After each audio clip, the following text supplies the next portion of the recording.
Hey guys, this is Dr. Speed Lemon here at the last Moto Social of Austin, Texas, here with Sam Bendall. He's going to give us a little rundown about his bike and all the adventures he's been through. Yeah, I guess we're talking bikes, so yeah. I mean, just dive into it? Yeah, dive in.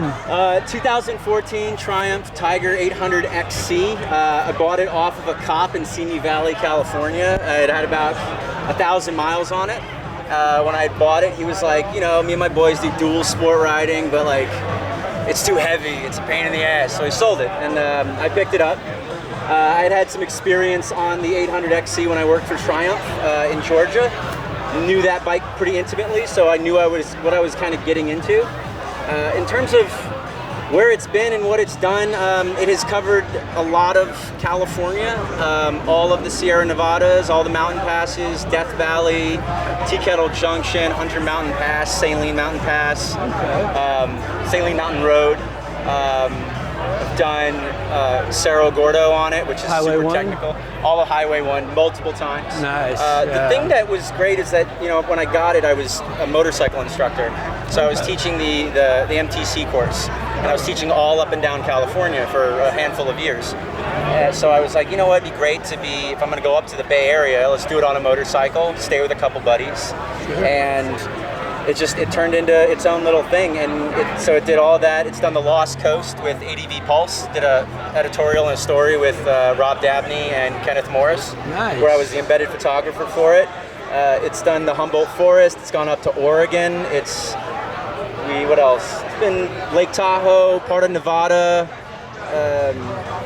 Mojave Desert. I mean, like it's been that everywhere. you went with an adventure bike, because you know it kind of fits your size, you know, kind of taller. Well, that's the thing I love about adventure motorcycles too. It's like, since I'm 6'5", you know, there are a lot of people like that. When you're a tall guy, like, not a lot of bikes fit. If you're gonna get a CBR 600 or a Gixxer 1000, like, you need to be leaning off of the bike. Like, right. I'll take an R1 as long as I'm on the track. Right. So, but this is just like, it's good every day. It's like I always call it my big supermoto. It's treated me well. I've put over 24,000 miles on it. It hasn't let me down, hasn't failed me. There's some upgrades that I have done to it to make it more like suitable for my size. Okay, Adriani front fork cartridges. Sweet. Sprung for my weight, plus 30 pounds for any kind of gear. All right. Then there's back rear Öhlins cartridge. It's the STX 46 shock. Okay. And then outside of that, steel braided brake lines. No, that's on the street trickle. But the suspension was the big upgrade to it. And then just making sure to have a good luggage system is key. Good cockpit, got a little bar mount for a GPS or a phone or action mount up here. When you do those long rides, do you have hard cases? Nope. No? I rock purely Moscow Moto. Okay. There's never a time when I'm on this motorcycle that like I am like away from the bike. You know, there might be people who like, oh, I'm doing a long ride and I'm gonna go on a 1 mile mountain hike. Nah, not doing that. I'm usually hiking the trail on the motorcycle. Right. That's my game. I do like soft luggage a lot more, and I've tested GV, Touratech, SW Motec, and Moscow Moto is the best of all the brands that I've ever tried. Their customer support is awesome. Shameless plug. They're based in Hood River. White Salmon, Washington, White Salmon, Oregon, one of those two. Okay. And they really listen to customers. They come out with different versions. Like, I've had the version 1 of this Reckless 80 system. This is now version 4. You know, they make upgrades to like carbon fiber plates. They're constantly making tweaks. They're constantly making a better product, and they get all of that information crowdsourced back to them from real adventure riders, which is super cool.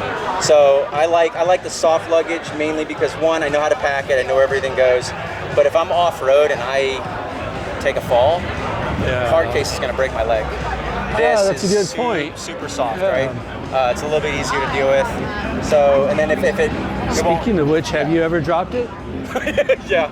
I mean, it's an adventure bike. Oh, so yeah. you would take it off-road in slippery, low grip situations. Yeah, so. go type in the Lost Coast with ADV Pulse, and you'll just... My buddies were on Royal Enfield Himalayans, and I was on this thing. And I was the weak man out. Like, it was super slippery, tons of mud. It was raining. It was a nightmare. And they're just plowing through like they're climbing the Himalayas, and I'm just on my ass like every Hey man, you probably stuck mile. it out with them. I don't know Yeah. if I could do those kind of rides. No, but it's been a great bike, man. It's definitely taken the abuse, and I'll never get rid of it. Maintenance-wise, has anything ever broken down on it? Anything like that? In the 24,000 miles you've had it? No, well, so I mean, outside of like punctures and flats to fix trail side, there was one moment where like my rear brake kind of decided to leave the chat. The rear brake line snapped on a trip, so I was without a rear brake.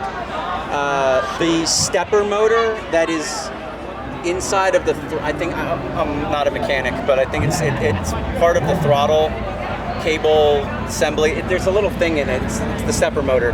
That's been known to fail. That failed on me once, and then there's a manual fix, or you can just replace it for like $65 off of eBay. Okay, so it's not huge. No, but in terms of fueling, valve clearances, operations, startups, nothing. The only thing that's presented itself recently is I would go through these water crossings on my last trip up toward the Tail of the Dragon. I was doing some off-road around Cherahalla Skyway, Okay. and I'd go through a water crossing, and then the bike would just die. And I was trying to figure out if it's probably an electrical thing. It's not getting into the airbox. It's not getting into the actual engine.